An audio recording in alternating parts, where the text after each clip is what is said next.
आज हम बात करेंगे एक ऐसे बाबा की जो बिल्कुल भी पढ़े लिखे नहीं थे, लेकिन उसके बावजूद उन्होंने अपनी पूरी जिंदगी समाज में व्याप्त बुराइयां और कुरीतियों को मिटाने में लगा दिया। और साथ ही साथ वे लोगों से कहते थे कि अपने बच्चों को जरूर पढ़ाएं, चाहे उसके लिए आपको आधी रोटी खानी पड़े, टूटे मकान में रहना पड़े और फटे पुराने वस्त्र पहनने पड़े।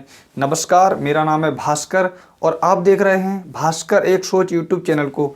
आज हम बात करेंगे दोस्तों संत गाडगे बाबा की, जिन्होंने अपनी पूरी ज़िंदगी क्या किया दोस्तों। तो पहले तो आपसे एक रिक्वेस्ट है, अगर आप चैनल पर पहली बार आए हैं तो इस चैनल को सब्सक्राइब करके बेल आइकन जरूर प्रेस कर लें और इस वीडियो को ज़्यादा से ज़्यादा शेयर कर दें, जिससे कि हमारे जो भी लोग हैं, जो हमारे महापुरुष हैं, उनको दबा दिया गया है, उनकी जानकारी ज़्यादा लोगों तक पहुँच सके दोस्तों। तो चलिए बिना किसी देरी के हम वीडियो शुरू करते हैं। संत गाडगे बाबा का जन्म 23 फरवरी 1876 को महाराष्ट्र के अमरावती जिले के सुरजी तालुका के अंजनगांव सेडगांव में हुआ था। इनके बचपन का नाम डेबूजी झिंगराजी जानोरकर था। बचपन में ही इनके पिता की मृत्यु हो जाने के कारण दोस्तों इनको अपने नाना जी के यहाँ रहना पड़ा और वहीं इन्होंने गायों को चराया और खेती करना सीखा दोस्तों।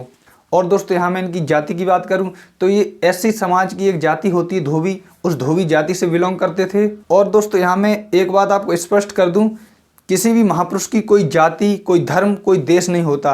अगर हम ऐसा करते हैं तो उनको हम बहुत ही सीमित कर रहे हैं, तो उनके प्रति हमारा ये अच्छा व्यवहार नहीं होगा।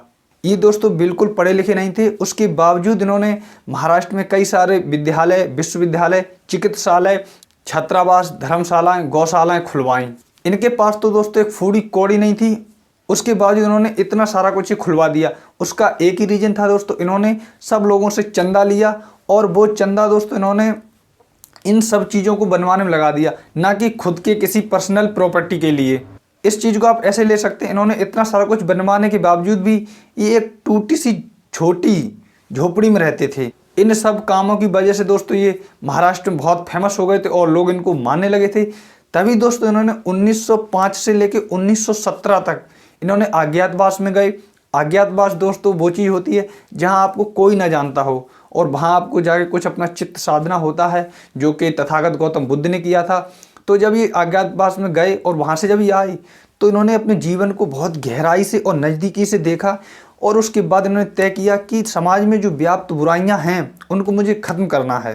बुराइयां जैसे कि अंधविश्वास, पाखंड, आडंबर, इन सबको दोस्तों ख़त्म करने का इन्होंने फिर काम शुरू किया। यहाँ दोस्तों एक मैं इनकी दिलचस्प बात बताऊं, ये कहते थे ईश्वर किसी धर्म स्थल, मंदिर और मूर्तियों में नहीं है।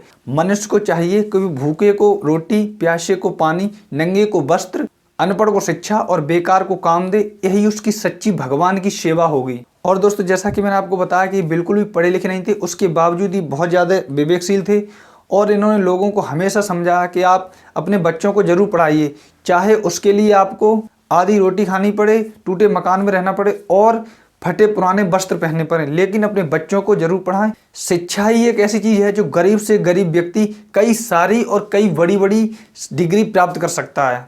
ये भगवान को नहीं मानते थे, उसके बावजूद भी इन्होंने कई सारे धर्म स्थलों पर, यानी कि तीर्थ स्थलों पर उन्होंने बहुत सारी धर्मशालाएं बनवाई। इनका मानना था कि जितने भी तीर्थ स्थल हैं वहाँ हमारे जो लोग जाते हैं, गरीब से गरीब लोग होते हैं, तो उनकी रहने की, ठहरने की व्यवस्था अच्छे से हो सके और वो एक अच्छी सी जगह पर रह के अपने घर वापस आएँ।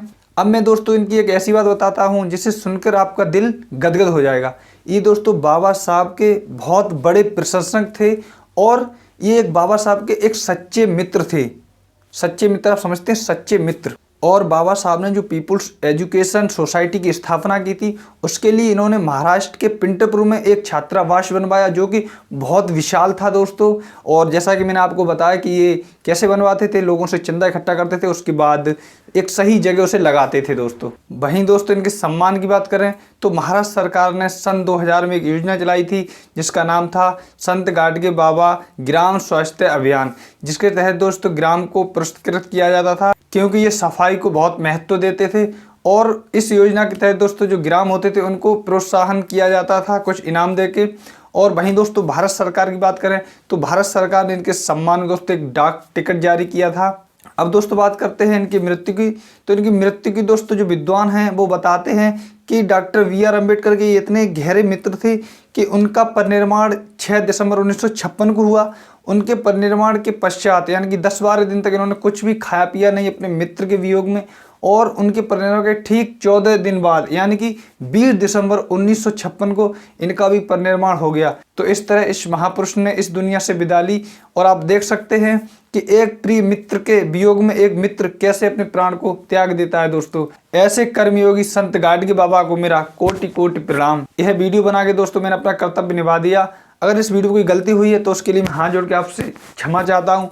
और अब आपका कर्तव्य यह है दोस्तों कि आप इस वीडियो को ज़्यादा से ज़्यादा लोगों के पास शेयर करें, जिससे कि जो हमारे महापुरुष हैं उनके बारे में ज़्यादा लोग जान सकें और जो हमारे आने वाली पीढ़ी है वो इन महापुरुषों को समझे और इनकी विचारधारा पर चले। और ऐसी ही वीडियो को देखने के लिए हमारे चैनल को सब्सक्राइब कर लें। और दोस्तों, जैसा कि आपको पता है, मैं आपके लिए इस चैनल पर जो हमारे महापुरुष हैं जिन्हें भुला दिया गया है उनकी जीवन गाथा लेकर आता हूँ, और जो कुछ महत्वपूर्ण तथ्य हैं उनकी वीडियो और हमारे जीवन से जुड़ी तमाम खबरों को लेके आता हूं। तो हमारे चैनल को लगातार आप सपोर्ट करते रहें और इस वीडियो को इतना शेयर करें कि बच्चे के फ़ोन में ये वीडियो होनी चाहिए। ये मेरी आपसे एक रिक्वेस्ट है दोस्तों। तो चलिए मिलते हैं नेक्स्ट वीडियो में। तब तक आप अपना और अपनी फैमिली का ख्याल रखें। धन्यवाद।